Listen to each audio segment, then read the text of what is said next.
नमस्कार, हरियाणा न्यूज देख रहे हैं आप। मैं हूं आपके साथ केशव कुमार और स्वागत है आपका हमारे इस खास कार्यक्रम हरियाणा डायरी में। शुरुआत करते हैं। हरियाणा के मुख्यमंत्री मनोहर लाल गुरुवार को एपेक्स मॉनिटरिंग अथॉरिटी की बैठक में वीडियो कॉन्फ्रेंसिंग के जरिए शामिल हुए। केंद्रीय वित्त मंत्री निर्मला सीतारमण के सामने हरियाणा के मुख्यमंत्री ने यमुनानगर जिले के कलानौर में इनलैंड कंटेनर डिपो की मांग रखी। साथ ही तमाम और भी खास बातें थी जो उनके द्वारा कही गई। रिपोर्ट आप देखिए।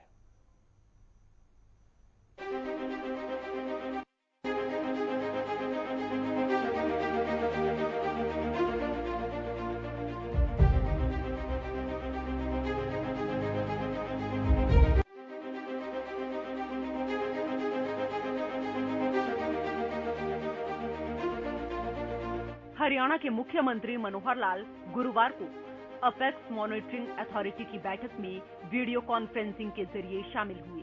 सीएम मनोहर लाल ने कहा कि नेशनल इंडस्ट्रियल कॉरिडोर प्रोग्राम से प्रदेश में औद्योगिकरण और लॉजिस्टिक को मदद मिलेगी, जिससे प्रदेश ही नहीं बल्कि देश की आर्थिक तरक्की होगी। प्रधानमंत्री नरेंद्र मोदी के नेतृत्व में समृद्ध भारत का निर्माण हो रहा है।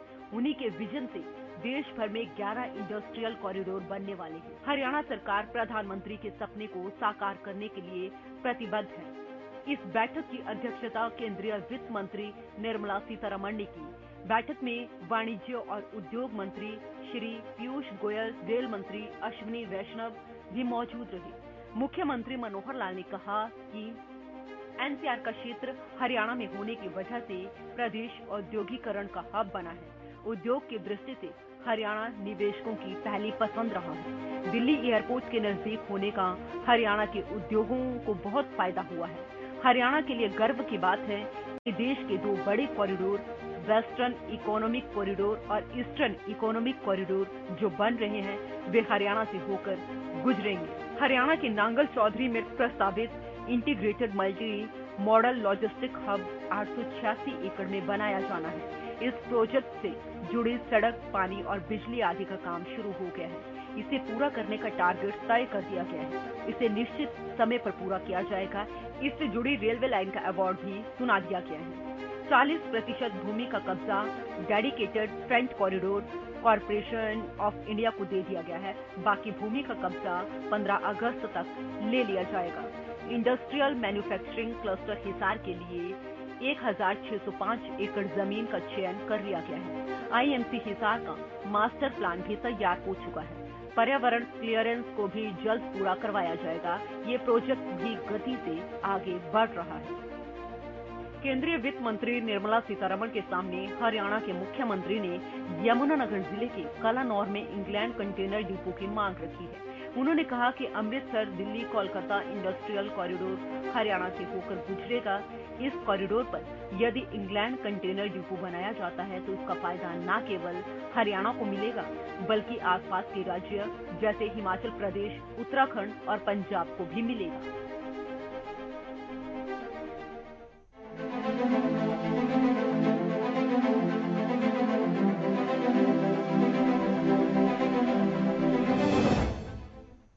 और कल यानी कि 8 जुलाई को मुख्यमंत्री मनोहर लाल की चरखी दादरी में प्रगति रैली होने जा रही है। इस रैली के माध्यम से चरखी दादरी के लोगों को करोड़ों रुपए की विकास परियोजनाओं की मनोहर सौगात मिलेगी। कौन कौन सी वो परियोजनाएं हैं, ये रिपोर्ट आप देखिए।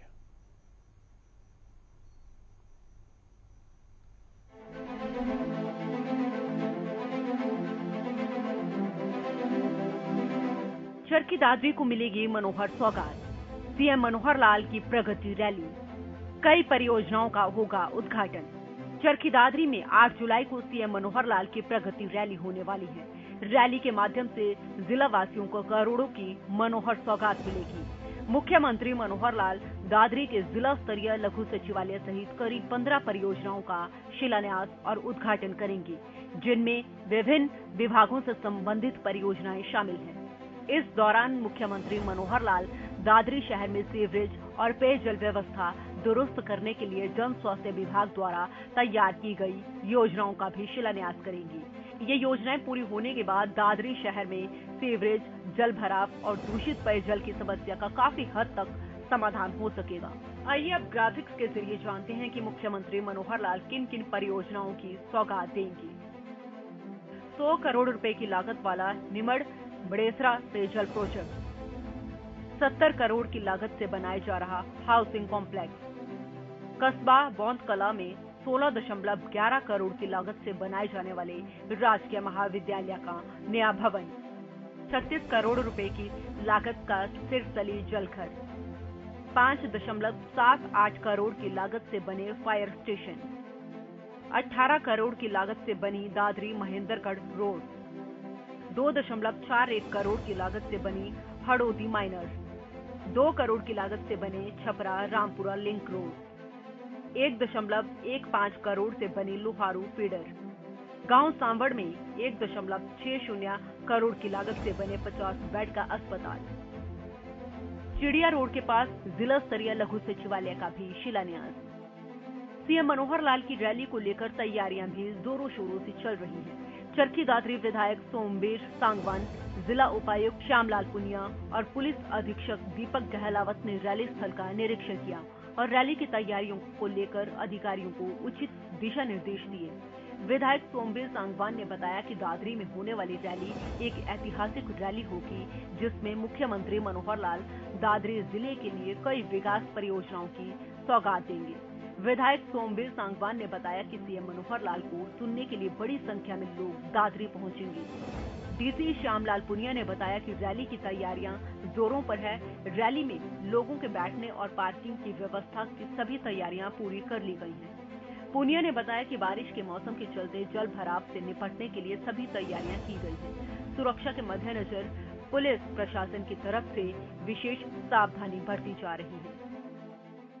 माननीय मुख्यमंत्री महोदय की 8 तारीख को 10 बजे से विकास रैली प्रस्तावित है दादरी में, उसको लेके सभी तैयारियां अपने चरम पर हैं। लगभग 15 के आसपास टोटल प्रोजेक्ट होंगे जो फाउंडेशन और इनोग्रेशन में 2 करोड़ के आसपास का मोटा मोटी इसमें है एस्टिमेशन।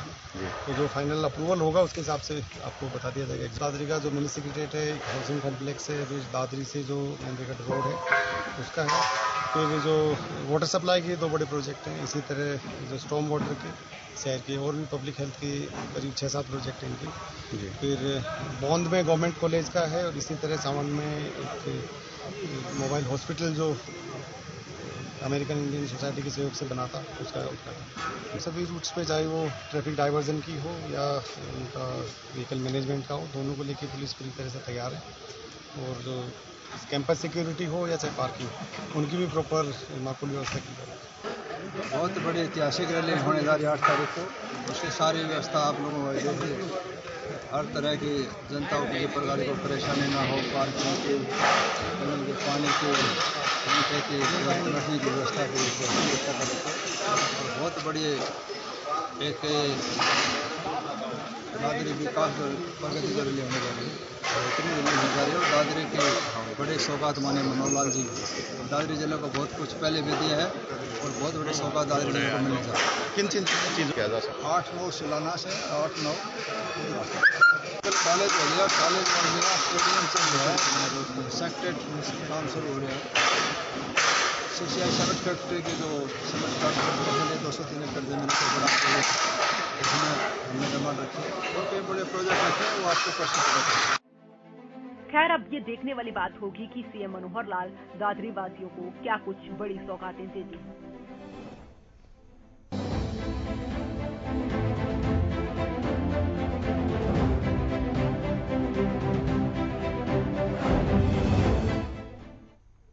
मनोहर सरकार ने सभी जातियों के महापुरुषों की जयंती को सरकारी स्तर पर मनाने का फैसला लिया है। इस फैसले के तहत सभी वर्ग के महापुरुषों की जयंती पर कार्यक्रम का आयोजन किया जा रहा है। इस फैसले के तहत ही लवाना और बंजारा समाज के महापुरुषों की जयंती 4 और 7 जुलाई को है। इन दोनों समाज के लोगों की सहमति से 10 जुलाई को एक संयुक्त कार्यक्रम का आयोजन किया जाएगा। इसमें मुख्य अतिथि सीएम मनोहर लाल होंगे। इसके अलावा विभिन्न सांसद और विधायक भी शामिल होंगे। पूरे हरियाणा से दोनों समाज के लोग शिरकत करेंगे। देखिए रिपोर्ट।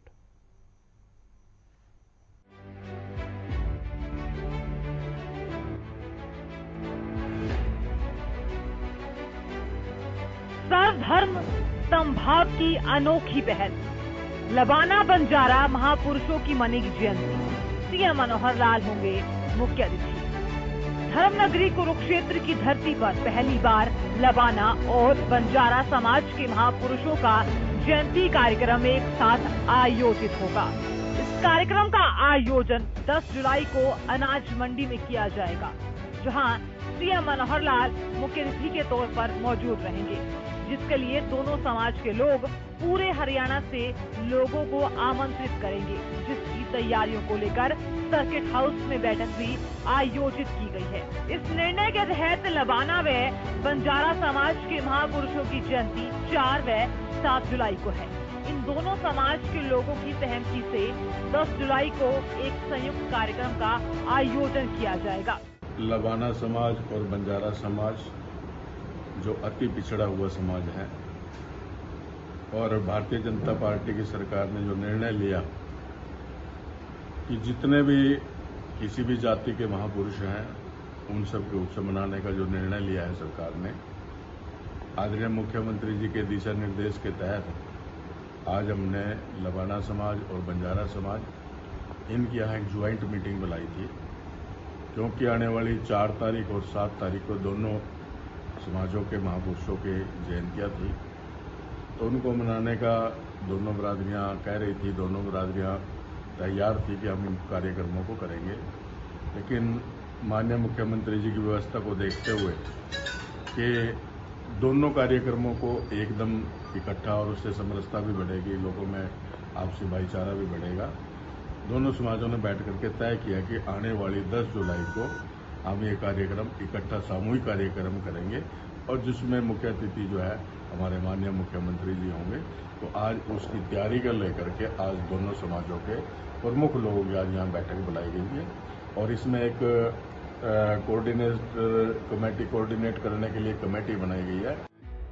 हरियाणा के मुख्यमंत्री मनोहर लाल पर संतों महापुरुषों के विचारों का गहरा प्रभाव है। संतों और महापुरुषों के विचारों का अनुसरण करते हुए मुख्यमंत्री हरियाणा सरकार के माध्यम से प्रदेश के लोगों के कल्याणार्थ विभिन्न योजनाएं एवं कार्यक्रम संचालित कर रहे हैं। अपने इसी संत रूपी स्वभाव का परिचय देते हुए मुख्यमंत्री मनोहर लाल ने मुख्यमंत्री निवास का नाम भी संत कबीर कुटीर कर दिया है। देश के इतिहास में ऐसा पहली बार है जब किसी राज्य के मुख्यमंत्री निवास का नाम बदलकर किसी संत के नाम पर रखा गया हो। मुख्यमंत्री मनोहर लाल ने प्रदेश में सर्वधर्म समभाव की एक अनोखी पहल शुरू की है। सबसे पहले इसकी शुरुआत 2019 में तब हुई थी जब सभी धर्मों के अनुयायियों को विधानसभा में बुलाकर सर्वधर्म प्रार्थना सभा का आयोजन किया गया था। यह किसी से छिपा नहीं है कि हरियाणा सरकार हरियाणा एक हरियाणवी एक के सूत्र वाक्य के साथ सबका साथ सबका विकास की राह पर चल रही है। जातिवाद और क्षेत्रवाद की वर्जनाएं काफी हद तक टूटी है। इसी कड़ी में सभी धर्मों, वर्ग और जातियों के महापुरुषों के सम्मान में राज्य स्तरीय कार्यक्रम का आयोजन कर मुख्यमंत्री मनोहर लाल ने सर्वधर्म समभाव की पहल को गति देने का काम किया है। अंतर्राष्ट्रीय स्तर पर गीता जयंती मनाने वाली मनोहर सरकार बाबा साहिब डॉक्टर भीमराव अम्बेडकर जयंती, संत रविदास जयंती और वाल्मीकि जयंती के राज्य स्तरीय आयोजन कर चुकी है। गुरु गोविंद सिंह जी के 350वें प्रकाश उत्सव, गुरु नानक देव जी के 550वें प्रकाश उत्सव और गुरु तेग बहादुर जी के 401वें प्रकाश उत्सव का आयोजन किया गया। पूरे प्रदेश में इन आयोजनों से सर्वधर्म समभाव की ऐसी खुशबू फैली कि हर कोई इसमें समाता चला गया। ये सिलसिला महर्षि कश्यप जयंती और संत कबीर जयंती पर पहुंचा। अब कुरुक्षेत्र में पहली बार लबाना और बंजारा समाज के महापुरुषों का जयंती कार्यक्रम आयोजित किया जाएगा। इन कार्यक्रम के आयोजन से प्रदेश में सामाजिक बुराइयों को खत्म करने में तो मदद मिलती ही रहेगी, साथ ही जातिवाद और वर्गवाद पर कड़ी चोट होती है।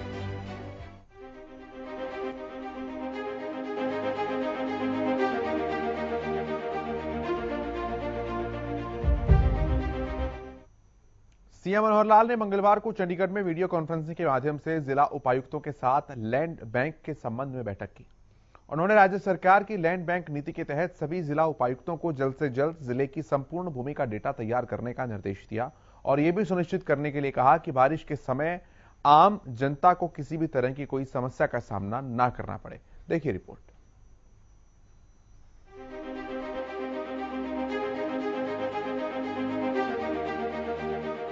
सीएम ने ली जिला उपायुक्तों की बैठक, संपूर्ण भूमि का डेटा बनाने का निर्देश।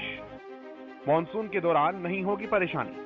सीएम मनोहर लाल ने मंगलवार को चंडीगढ़ में वीडियो कॉन्फ्रेंसिंग के माध्यम से जिला उपायुक्तों के साथ लैंड बैंक के संबंध में बैठक की। उन्होंने राज्य सरकार की लैंड बैंक नीति के तहत सभी जिला उपायुक्तों को जल्द से जल्द जिले की संपूर्ण भूमि का डेटा तैयार करने के निर्देश दिए। सीएम मनोहर लाल ने उपायुक्तों को निर्देश देते हुए कहा कि जिले की संपूर्ण भूमि, चाहे वो हरियाणा सरकार के स्वामित्व वाली भूमि हो, ग्राम पंचायत, बोर्ड, निगम तथा निजी भूमि हो, सभी का विस्तृत आकलन किया जाए। बैठक के दौरान सीएम मनोहर लाल ने कहा, स्वामित्व योजना, लार्ज स्केल मैपिंग योजना के तहत की जा रही भूमि की मैपिंग और शहरी क्षेत्रों में की जा रही ड्रोन मैपिंग का कार्य भी जल्द से जल्द पूरा किया जाए। इसके बाद ही जिले की वास्तविक भूमि का आकलन किया जा सकेगा। उन्होंने कहा कि विभिन्न विभागों के पास पड़ी अनुपयोगी भूमि अब सरकार के नाम होंगी और उन भूमि को बैंक में जमा किया जाएगा। जमीन पर हरियाणा सरकार का मालिकाना हक होगा।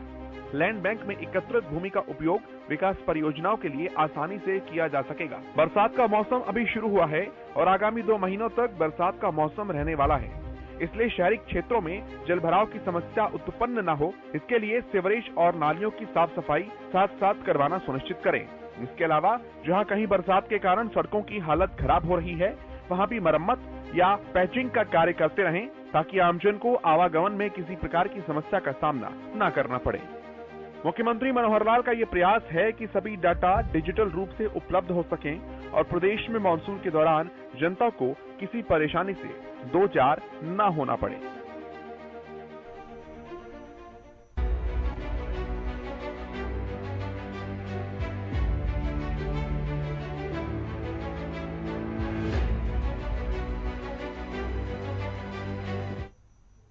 भारतीय सेना में सबसे अधिक भागीदारी वाले हरियाणा के नए युवाओं को जल्द ही अग्निवीर बनने का मौका मिलने वाला है।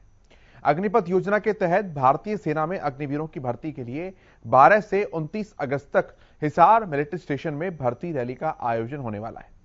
मुख्यमंत्री मनोहर लाल पहले ही अग्निवीरों को 4 साल के बाद नौकरी की गारंटी दे चुके हैं। इसके बाद युवाओं में काफी उत्साह भी देखने को मिल रहा है। रिपोर्ट आप देखिए।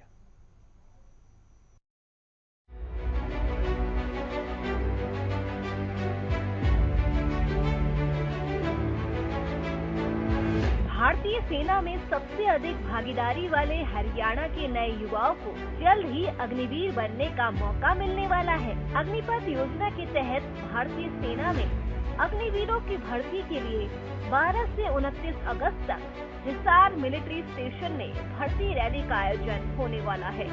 रैली में पहले चरण में जिला फतेहाबाद, हिसार, जींद और सिरसा के युवाओं को भागीदारी करने का मौका मिलेगा। राज्य के बाकी जिलों के युवाओं की भर्ती का कार्यक्रम बाद में जारी होगा।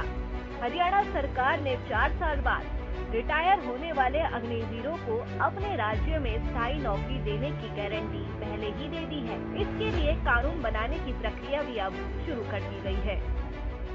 17.5 साल से 21 साल तक, इस बार तो वो 23 साल रखी है क्योंकि कोविड के 2 साल की छूट भी दी गई है, लेकिन आगे 21 साल तक के युवक ये सीधा देश की रक्षा सुरक्षा के लिए, अपनी ट्रेनिंग के लिए, अपने विकास के लिए और सेना के यानी अग्निपथ योजना में जाकर अपने आप को भर्ती कर सकते हैं। हम लोग अपने हरियाणा के अंदर जो नौकरियां देते हैं, हम भी 10 प्रकार के उनके टेस्ट लेते हैं, ट्रेनिंग कराते हैं, सब कराते हैं। हमको ये ध्यान में आया कि इतनी बड़ी संख्या तो है नहीं जो वापस आएगी। हर साल आज से 4 साल के बाद पहली भर्ती इस साल होगी, तो 4 साल के बाद उसमें से 75% जो लोग वापस आएंगे उनको हरियाणा सरकार की नौकरियों में यानी उनको खपाना, उनको लेना, उनको सुरक्षित नौकरी देना ये बहुत कठिन नहीं है। तो मैं आज घोषणा करता हूं कि जो लोग चाहेंगे हरियाणा सरकार की नौकरी में आने के लिए, उन सबको गारंटेड नौकरी दी जाएगी, कोई खाली नहीं रहेगा। इसकी हम गारंटी लेते हैं।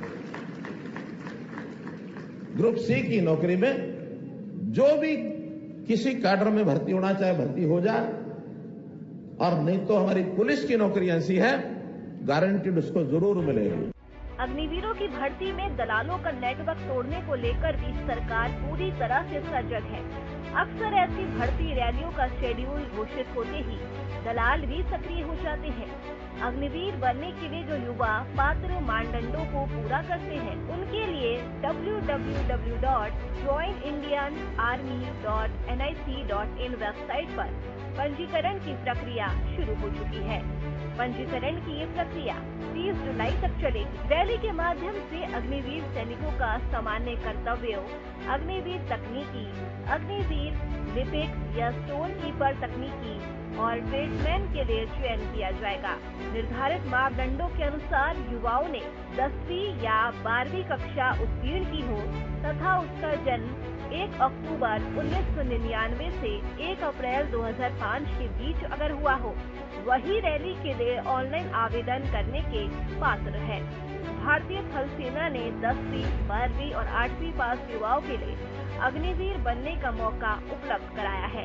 ये भर्ती 4 साल के लिए होगी। 4 साल बाद सेवा निधि पैकेज और स्किल सर्टिफिकेट सहित अन्य सुविधाओं के साथ 75% युवाओं को सेवानिवृत्त कर दिया जाएगा। हालांकि 25% अग्निवीरों को सेना में परमानेंट एनरोल भी किया जाएगा। 25% अग्निवीरों को सेना में 15 साल के लिए स्थायी तौर पर नियुक्तियां मिलेंगी। सीएम मनोहर लाल की तरफ से नौकरी की गारंटी देने के बाद प्रदेश के युवा भी बढ़ चढ़कर रजिस्ट्रेशन के लिए लगातार आगे आ रहे हैं।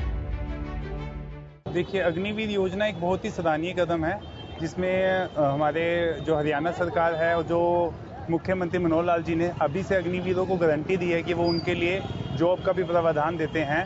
और जो अग्निवीर के अंदर 4 साल हम लोगों को देश को सर्व करने को मिलेगा। अगर हम कहें कि 4 दिन भी अगर हमें देश के लिए कुछ करने को मिल जाए ना, उससे बड़ी बात नहीं है। हर आदमी, हर भारतीय के दिल के अंदर एक देश प्रेम का जज्बा होता ही होता है। ये एक ऐसा मंच है, एक ऐसा कोर्स है जिसके थ्रू हम अपनी देश को अच्छे से सर्व कर सकते हैं और देश हित के लिए कर सकते हैं।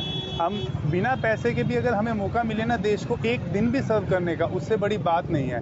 लेकिन यहाँ पर सरकारों ने हमें 4 साल तक का मौका दिया है और इससे ऊपर गर्व की बात किसी भी भारतीय के लिए नहीं है। ये जो योजना सरकार द्वारा दी गई है, ये वाकई एक सरकार का बहुत सराहनीय कदम है, जिससे देश के युवाओं का इतना हौसला बढ़ा है। उन्हें दुनियादारी से हटकर देश की सेवा करने का बहुत मौका मिला है। जो हमारा यूथ कहीं का कहीं भटकता जा रहा था, वो सारा एक देश प्रेम के लिए इकट्ठे होकर देश की सेवा के लिए आगे बढ़ेगा। इससे बड़ी कोई बात नहीं हो सकती। और इन सबसे बढ़कर जो हमारे हरियाणा सरकार, जो हमारे मुख्यमंत्री श्री मनोहर लाल खट्टर जी ने देश के युवाओं को एक जो सुरक्षा की न्योती दी है, एक जो उन्होंने बताया गया है कि जो भी अग्निवीर से आएगा उसे जरूर 101% हर किस्म से नौकरी प्राप्त दी जाएगी। उससे ऊपर देश के युवाओं के लिए कुछ भी नहीं हो सकता। अग्निवीर योजना बहुत ही अच्छी योजना है। मेरा भाई 10th पास किया है उसने, अभी उसका रिजल्ट आया है, वो ज़रूर भरेगा। एक्चुअली ये योजना आप देखोगे ना तो यंगेस्ट आर्मी हो जाएगी हमारे इंडिया की, youngest army in the world. आप देखोगे यंग जनरेशन जाएगी और उन्हें एक्सपीरियंस जो उनके आर्मी वाले होंगे उनका एक्सपीरियंस भी मिलेगा उन्हें, तो यंग जनरेशन कितनी खुश होएगी। ये योजना 4 साल के लिए तो है, बट लोग ये तो कह रहे हैं, इसका विरोध कर रहे हैं, बट वो नहीं देख रहे कि 4 साल में वो क्या कुछ सीखेंगे। हमारी यंग जनरेशन 4 साल में क्या सीखेगी, ये देखना चाहिए। जो इसका विरोध कर रहे हैं उनसे पूछना चाहिए वो विरोध किस चीज़ का कर रहे हैं, क्या अग्निवीर योजना का कर रहे हैं या 4 साल का कर रहे हैं। यंगेस्ट आर्मी होएगी, कोई वर्ल्ड दुनिया डरेगी हमसे। तो पहला प्रदेश बन चुका है जिसमें नौकरी का प्रावधान दे दिया गया। मनोहर लाल जी का धन्यवाद है इस चीज़ में कि उन्होंने 100% रिक्रूटमेंट का कहा है कि जो लोग अग्निवीर योजना से वापस आएंगे 4 साल बाद, उन्हें 100% नौकरी की गारंटी दी गई है। मैं खुद उस चीज़ के लिए आवेदन कर रहा हूँ। मेरे 12वीं के पेपर हो चुके हैं, बस उसके रिजल्ट का इंतज़ार कर रहा है। जैसे रिजल्ट आएगा मैं उसका फॉर्म भर दूंगा। और फिजिकल की तैयारी भी बहुत अच्छे से चल रही है और पेपर की तैयारी भी कर ही रहा हूँ। तो मेन दिक्कत बात यह है कि जो 4 दिन के लिए जो हमको सरकार ने जो मौका दिया 4 साल के लिए, अगर वो हमको 4 दिन के लिए भी देते तो भी हम उसके लिए खुश होकर काम करते। 4 साल तो बहुत ज़्यादा है हमारे लिए। अग्निवीर में जो अभी हमारे प्रधानमंत्री नरेंद्र मोदी जी ने अभी ये जो स्कीम चलाई है, ये कई बच्चों को लगता है कि भाई ये गलत है, पर ज़्यादातर बच्चों को जैसे फार्म को देखते हुए लगता है कि भाई करीब 56-57 हज़ार के ऊपर फार्म गए हुए हैं अग्निवीर एयरफोर्स के। तो इसको देखते लगता है कि भाई ये स्कीम जो है बहुत अच्छी है कि भाई अगर अभी भर्ती होते हैं करीब 17-18 की उम्र में, तो आने वाले 4 साल के बाद 4 साल में रिटायरमेंट होने की वो होती है नौकरी के लिए, और फिर आके हम अपना यहाँ पे वापस आके काम धंधा शुरू कर सकते हैं। तो वैसे इन्हीं सब बातों को देखते हुए अग्निवीर जो एयरफोर्स की ये है, अग्निवीर की जो स्कीम चलाई हुई है वो ठीक है। एयरफोर्स का वर्क किया था, अभी फीस नहीं कटी है, थोड़े दिन में फीस कट जाएगी, फिर करते हैं ट्राई, ज्वाइनिंग तो करनी है इसमें आर्मी में, क्योंकि हर एक नागरिक की इच्छा होती है कि अपने देश की सेवा करे, फौज में जावे, उसके वर्दी पहने, उसमें ज्वाइनिंग करे, देश की सेवा करे, हर एक नागरिक की इच्छा होती है। तो इसीलिए सरकार ने हमें भी मौका दिया है 4 साल के लिए, 4 साल के लिए नहीं तो 4 मिनट के लिए भी सेवा करनी पड़े तो हम करेंगे देश की सेवा। अग्निवीर का जो मेरे बच्चे ने भतीजा है मेरा, उन्हें भरा है, मैंने फुल सपोर्ट करा था। हम भी चाह भाई हमारे परिवार में तभी कोई देश की रक्षा के लिए जावे, भाई वर्दी उसके शरीर पर बड़ा मन खुश था। भाई हम तो इस लायक हो नहीं सके, कदे कभी ऐसी स्कीम नहीं आई ना भाई, इतने हम पढ़े लिखे उनकी तरह, लेकिन ये बच्चे भाई हमारे पढ़े लिखे भी हैं, सारे चीज है हर तरह से। तो हम भी चाहे हमारे बच्चे के शरीर पे है ना देश की वर्दी, जो अपने गवर्नमेंट की वर्दी है, वो देखना चाहूँगा मैं उनके शरीर पे। हम पढ़ाई लिखाई में हम इतने सक्षम नहीं थे, आज हमारा बेटा इस लायक है कि वो अग्निवीर जो योजना सरकार ने दी है उसमें एयरफोर्स के लिए उन्होंने तैयारी कर रखी है, उसने फॉर्म अप्लाई कर दिया है। 4 साल की इस नौकरी से आप और आपका परिवार संतुष्ट है? संतुष्टि मैं तो ये कहूंगा 4 साल क्या, अगर 4 सेकंड के लिए मेरे बेटे को शरीर पे अगर सरकार की तरफ से एयरफोर्स की वर्दी अगर मिलती है तो इससे गर्व की बात और क्या हो सकती है। हरियाणा सरकार की तरफ से उत्कृष्ट खिलाड़ियों को आउटस्टैंडिंग स्पोर्ट्स पर्सन पॉलिसी के तहत सीधी नौकरी दी जाती है। खिलाड़ियों के लिए ग्रुप सी में 3% तो डी में 10% कोटा तय किया गया है। खेल विभाग की उत्कृष्ट खिलाड़ी रोजगार नीति के बाद हरियाणा सरकार ने मातृभूमि की रक्षा को समर्पित सेना के जवान अग्निवीरों को नौकरी देने का बड़ा फैसला लिया है, जिससे अब उनका भविष्य सुरक्षित होगा और अब भर्ती रैली का भी आयोजन किया जाएगा।